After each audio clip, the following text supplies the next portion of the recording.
로마서 3장 1절에서 8절 다 같이 함께 읽겠습니다.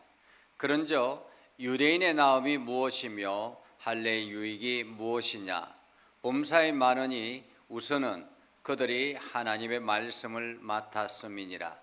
어떤 자들이 믿지 아니하였으면 어찌하리요? 그 믿지 아니함이 하나님의 믿으심을 패하겠느냐? 그럴 수 없느니라. 사람은 다 거짓되되 오직 하나님은 참되시다 할지어다. 기록된 바 주께서 주의 말씀에 의롭다 하심을 얻으시고 판단 받으실 때에 이기려 하심이라 함과 같으리라. 그러나 우리 불의가 하나님의 의를 드러나게 하면 무슨 말 하리요? 내가 사람의 말하는 대로 말하노니 진노를 내리시는 하나님이 불의하시냐? 결코 그렇지 아니하니라. 만일 그러하면 하나님께서 어찌 세상을 심판하시리요? 그러나 나의 거짓말로 하나님의 참되심이 더 풍성하여 그의 영광이 되었다면 어찌 내가 죄인처럼 심판을 받으리요? 또는 그러면 선을 이루기 위하여 악을 행하자 하지 않겠느냐? 어떤 이들이 이렇게 비방하여 우리가 이런 말을 한다고 하니 그들은 정죄 받는 것이 마땅하니라. 아멘. 오늘도 하나님의 은혜가 여러분의 삶 가운데 가득하기를 바랍니다. 오늘도 여러분을 통해서 하나님의 기쁨이 세상에 드러나기를 주님의 이름으로 축복합니다. 요즘 AI가 굉장히 핫한 이슈입니다. 그래서 전 세계가 이 AI를 어떻게 활용할 것인가, 이러한 것들을 가지고 끊임없이 연구하고 이제는 그 AI를 통해서 현장에 투입되어서 사용하는, 상업화하는 그러한 시대가 되었습니다. 그래서 여러분들이 가장 가깝게 쉽게 접근할 수 있는 것은 여러분이 만약에 유튜브를 검색을 합니다.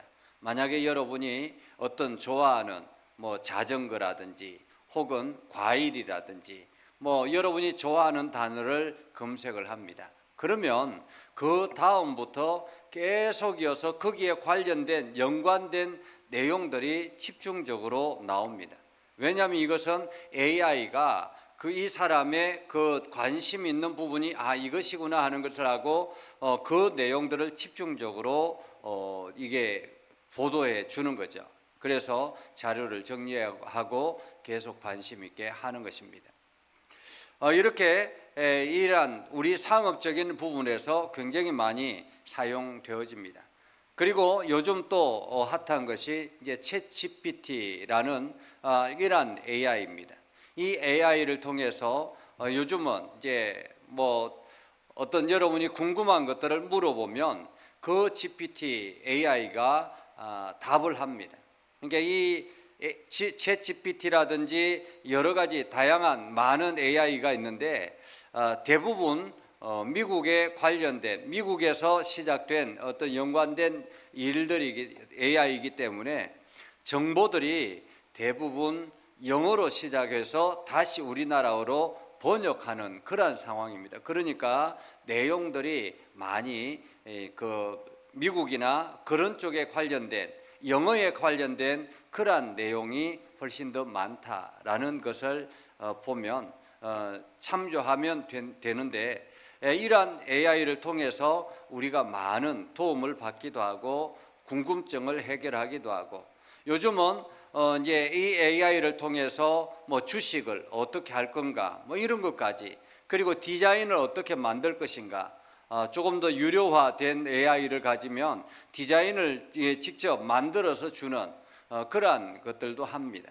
그래서 조금 지나고 나면 우리 집을 이렇게 만들었으면 좋겠다 하고 하면 집까지 만들어질 그러한 상황까지 되었다라고 말할 수 있겠습니다. 마치 공장에서 찍어내듯이 그렇게 찍어내게 되죠. 이러한 모든 AI의 그 AI를 통해서 이러한 일들을 하게 되는데, 그렇기 때문에 가장 중요한 것은 질문입니다. 어떤 질문을 하느냐에 따라서, 그리고 그 질문을 어떻게 자세하게 분명하게 조리 있게 하느냐에 따라서 많은 좋은 정보들을 얻을 수가 있고 자기에게 합당한 정보들을 얻을 수가 있습니다. 그런데 질문을 제대로 하지 못하면 제대로 된 대답을 얻기가 어렵다라는 거죠.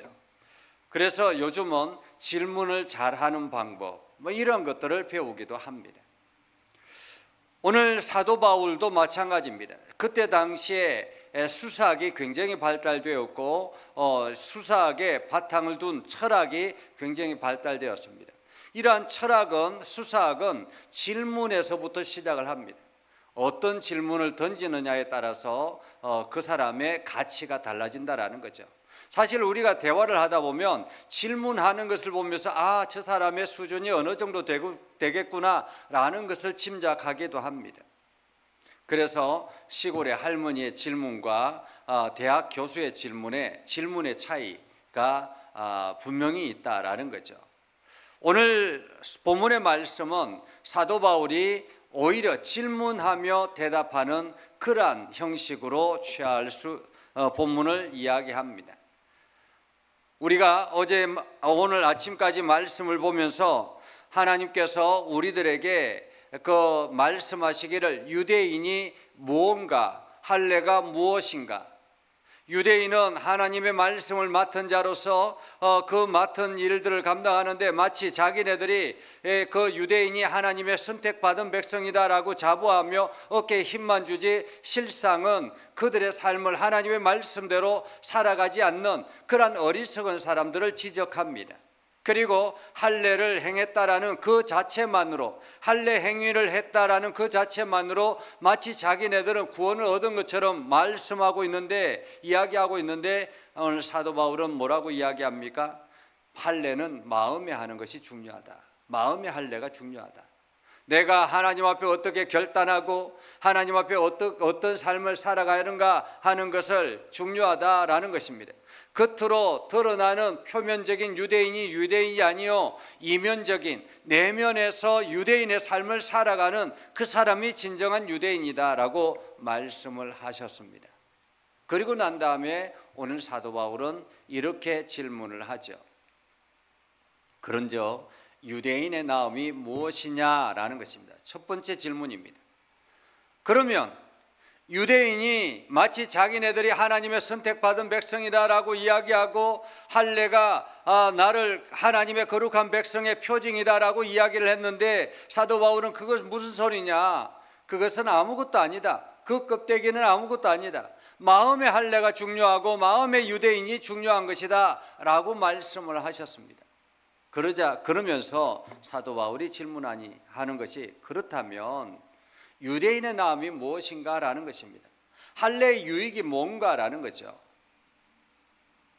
그러면 내가 유대인이라는 그 자부심이 하나도 없고 할례를 행했다는 그 자체가 아무런 의미가 없다면 나 유익이 뭐냐라는 것입니다. 그때에 사도 바울은 이렇게 말하죠. 그러나 유대인의 나음이 아무것도 아니고 할례의 유익이 아무것도 아닌 것이 아니라 많이 있다라는 것입니다. 유익이 많이 있다. 유대인의 나음이 많이 있고 그리고 할례의 유익이 많이 있다라는 거죠. 여러 가지 많은 것들 중에서 특별하게 이야기를 하는데 그 첫 번째가 뭐냐면 유대인은 그들이 하나님의 말씀을 맡았습니다 라는 것입니다. 그들이 하나님의 말씀을 맡았습니다. 만약에 어떤 중요한 사람이 있습니다. 우리 쉽게는 관악구에서는 구청장이 제일 높잖아요.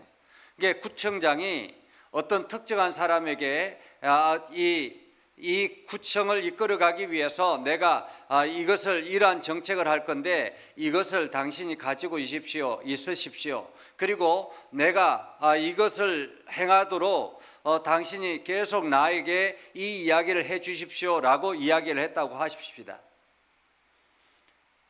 그러면서 그런데 그 부탁을 한 그 사람이 그것을 맡아가지고는 구청장에게 아무것도 제안하지도 않고 또 다음 계획이 무엇인지도 말하지 아니하고 그냥 그것을 가치 없이 그냥 한쪽 방구석에 던져놔 놓고 아무것도 하지 않는다면 어떻게 되겠습니까? 그 사람은 구청장이 신뢰하는 그 신뢰할 만한 사람이 아닌 것이죠. 그렇다고 해서 그 사람이 아무런 영향력이 없느냐? 아닌 거죠. 왜냐하면 구청장이 그만큼 그 사람을 신뢰했기 때문에 그 사람에게 이것을 맡겼기 때문에 주변 사람들은 야, 저 사람이 그래도 구청장의 신뢰를 받고 있는 사람이야, 이렇게 생각할 수 있지 않겠습니까? 오늘 우리도 마찬가지입니다. 유대인들도 마찬가지죠. 하나님께서 특별히 유대인들에게 하나님의 말씀을 맡겨주셨습니다. 하나님의 말씀을 맡겨주셨다라는 것은 그만큼 하나님께서 그들에게 기대하는 것이 있다라는 거죠. 그래서 그들이 서로 하나님의 말씀대로 살지 않으면 하나님께는 또다시 권면하고 또다시 건면하고 계속 이렇게 살아야 돼, 이렇게 살아야 돼 이야기를 할 수 있잖아요. 그들에게 중요한 것은 다른 사람들보다 더 중요한 사람이었다. 하나님에게는 중요한 사람이었다. 왜냐하면 말씀을 맡은 사람이기 때문에 그렇습니다. 오늘 그리스도인들도 마찬가지입니다. 그리스도인들도 예수 그리스도를 통해서 구원받았다라고 고백하고 교회를 다니지만, 그러나 그 교회를 다니지만 믿지 않는 사람들처럼 마치 세상의 사람 욕심에 얽매여서 살아갑니다. 그렇게 얽매여서 살아가다 보면 저 사람 뭐 아무것도 아니야, 교회 신앙생활을 하지도 않고 하나님을 믿지도 않으니까 그냥 저 사람은 그냥 가짜 그리스도인이야 라고 이야기를 하는 것이요. 그럼에도 불구하고 그 사람에게 예수 그리스도의 복음의 역사가 시작이 됐다라는 것입니다. 그 자체가 중요한 거죠. 말씀을 맡은 사람, 책임을 맡은 사람이라는 것입니다. 이것이 그에게, 유대인에게 특별한 것이다 라는 거죠. 아무것도 아닌 것이 아닙니다. 다른 이방인보다 훨씬 더 유익된, 하나님 앞에 더 가까이 나아갈 수 있는 기회를 얻은 사람이다 라는 말입니다. 그러면서 이렇게 이야기합니다. 어떤 자들이 믿지 아니하였으면 어찌하리요? 어떤 자들이 믿지 아니하였으면 어떠하리요? 그들 가운데 어떤 사람이 믿지 않았다면 어떻게 되겠습니까?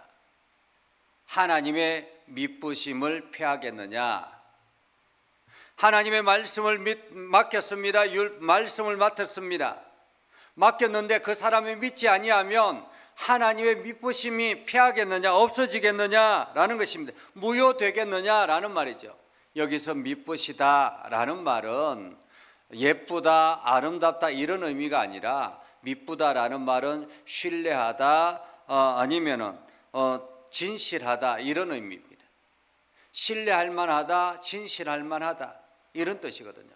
하나님의 진실하심이, 하나님의 신실하심이 없어지겠느냐라는 말입니다. 만약에 제가 누군가가 여러분들에게 그 어떤 중요한 일을 맡겼습니다. 그런데 여러분이 그 일을 행하지 않는 거예요. 그러면은 그 맡긴 사람이 마치 이렇게 신용이 없는 사람처럼 되겠는가라는 것입니다. 그렇지 않다라는 거죠. 4절에 보면 결코 그럴 수 없느니라 라는 것입니다. 결코 그럴 수 없느니라. 사람은 다 거짓되되 오직 하나님은 참되시다 할지어다. 그 사람이 잘못된 것이지 하나님이 잘못된 것이 아니지 않습니까? 마치 교회가 하나님의 말씀대로 살아가지 아니하고 세상의 여러 가지 욕심에 얽매여서 세상 죄를 짓다가 그것이 뉴스에 드러났습니다. 그러면은 하나님이 무효화되는 것입니까? 아니면 교회가 문제가 되는 것입니까? 교회가 죄를 짓는 것입니다. 교회가 죄를 지었다고 하나님이 없어지는 것은 아닌 것입니다. 그렇죠? 교회가 죄를 지었다고 하나님이 없어지는 것이 아닙니다.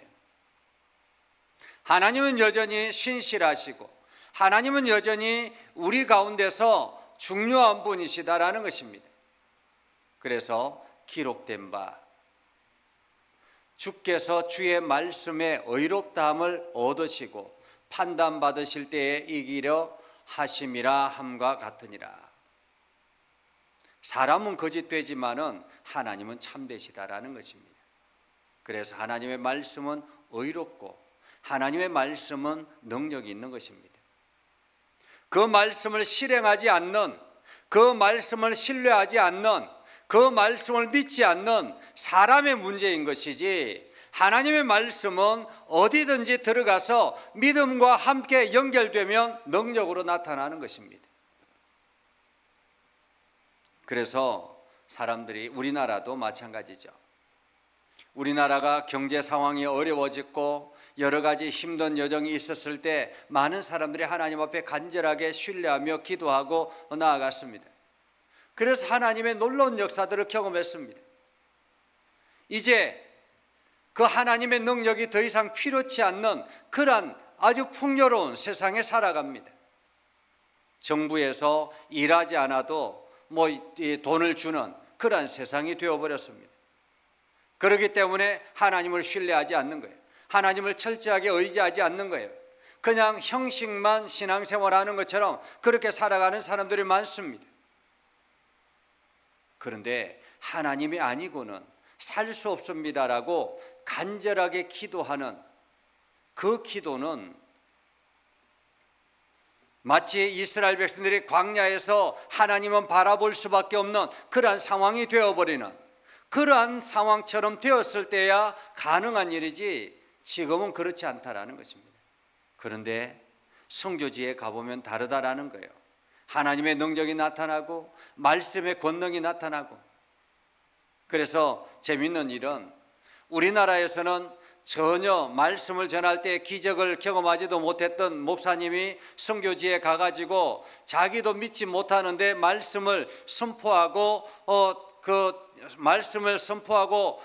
이게 병자를 향해서 선포하니까 병이 낫더라라는 거예요. 기적을 경험하고 난 다음에 야, 나도 놀랐다라고 이야기하는 그런 간증을 들은 적이 있습니다. 그렇습니다. 사람이 죄인일 뿐이지 하나님의 존재가 없어지는 것은 아니라는 거죠. 그러면서 또다시 이렇게 질문합니다. 우리 불의가 하나님의 의를 드러나게 하면 무슨 말 하리요? 내가 사람의 말을 하는 대로 말하노니 진노를 내리시는 하나님이 불의하시냐? 마치 내가 죄를 지으면, 여러분, 내가 죄를 지으면 나는 내가 죄를 짓고 같이 이렇게 나와 함께 지내던 친구가 아주 착한 사람입니다. 그런데 나는 이렇게 나쁜 사람이에요. 죄를 많이 짓는 사람이에요. 그러면 상대적으로 내가 죄인이기 때문에 저 사람이 더 돋보일 수 있잖아요. 그것처럼 우리가 불의하면 하나님의 의가 자연스럽게 드러나는 것 아니냐라는 것입니다. 그러면 그러한 상황에서 하나님의 의가 드러나게 하는 건데 왜 진노를 우리에게 내리냐라고 그렇게 이야기한다라는 거죠. 그거 잘못된 거 아니냐? 내가 죄를 지어서 하나님의 의가 드러나게 하는 건데 왜 하나님이 나에게 진노를 하냐라는 것입니다. 어떻게 보면 그럴 수 있겠네 이렇게 생각되잖아요. 그런데 결코 그렇지 않다라는 거죠. 만일 그러하면 하나님께서 어찌 세상을 심판하리요? 그러나 나의 거짓말로 하나님의 참되심이 더 풍성하여 그 영광이 되었다면 어찌 내가 죄인처럼 심판을 받으리요? 그렇지 않다라는 거죠. 또는 그러면 선을 이루기 위하여 악을 행하자 하지 않겠느냐? 만약에 그렇다면 하나님의 선을 이루기 위해서, 하나님의 의가 자꾸 드러나기 위해서 우리가 더 열심히 악을 행하자 이렇게 말하지 않겠느냐라는 것입니다. 어떤 이들이 이렇게 비방하여 우리가 이런 말을 한다고 하니 그들은 정죄받는 것이 마땅하니라 라고 말하죠. 오늘 하나님은 이 사도 바울을 통해서 우리에게 주시는 말씀은 너희는 하나님의 말씀을 맡은 자다라는 것입니다. 하나님의 말씀을 맡은 자는 그 자체만으로 가치 있다라는 것입니다. 소중하다라는 거죠. 내가 연약하여서 죄를 지을 수도 있습니다. 내가 부족하여서 죄를 지을 수도 있습니다. 그러나 믿지 않는 사람과 동일하지는 않다라는 거죠. 왜냐하면 우리는 예수 그리스도의 복음을 맡은 사람이기 때문에 그렇습니다. 오늘 예수 그리스도의 복음을 맡은 사람, 그렇다면 오늘 말씀을 통해서 우리가 뭘 해야 되겠습니까? 우리가 죄를 지음으로 하나님의 의가 드러나도록 만들어야 되느냐? 결코 그렇지 않다라는 거죠. 복음을 맡은 사람은 우리에게 주어진 역할들을 성실하게 감당하는 것입니다. 세상이 어떠하든지 간에 오늘 우리는 우리에게 주어진 일들을 성실하게 감당하는 것입니다. 거짓되게 행하는 것이 아니라, 욕되게 하는 것이 아니라, 내가 죄인임으로 인해서 하나님의 의가 드러나는 것이 아니라, 내가 죄인이기 때문에 하나님이 없어지는 것 아니라라는 것입니다. 하나님이 여전히 존재하고 계시고, 하나님께서 여전히 우리를 부르시고 계시고, 하나님께서 여전히 우리에게 신뢰를 보내시는 것입니다. 그래서 오늘 우리는 복음을 맡은 자로서 주어진 역할을 성실하게 감당하는 저와 여러분이 되어서 우리 교회가 이 지역을 살리고 회복하고 우리 교회가 하나님 나라를 세워나가는 복된 삶 되기를 주님의 이름으로 축복합니다. 기도하겠습니다. 거룩하신 아버지 하나님, 오늘도 우리 가운데 함께 하시고 하나님의 은혜를 저희들에게 베풀어 주셔서 우리가 믿음 안에 굳건하게 서며 하나님 나라를 향해서 힘차게 달려가게 하옵소서. 하나님의 말씀이 살아 역사하게 하시고 하나님의 선한 뜻을 이루게 해주셔서 오늘도 복음을 맡은 자로서 충성된 삶을 살아가게 하옵소서. 우리의 연약함과 우리의 부족함과 우리의 죄인됨을 핑계대지 않게 해주시고, 하나님은 여전히 우리가 어떠하든지 간에 존재하고 계시며 살아계시다라는 사실을 기억하며 오늘도 우리가 성실하게 하나님의 이름을 드높이는 삶을 살게 하여 주옵소서. 예수님의 이름으로 기도드리옵나이다.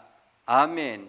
이제는 우리 구주 예수 그리스도의 은혜와 하나님 아버지 극진하신 사랑과 성령님의 감화 감동 역사 위로 교통하시며 은혜가 주님의 말씀 붙들고 나아가는 믿음의 백성들 위해 하는 모든 일들 위해 영원토록 함께 하옵시기를 간절히 축원하옵나이다. 아멘.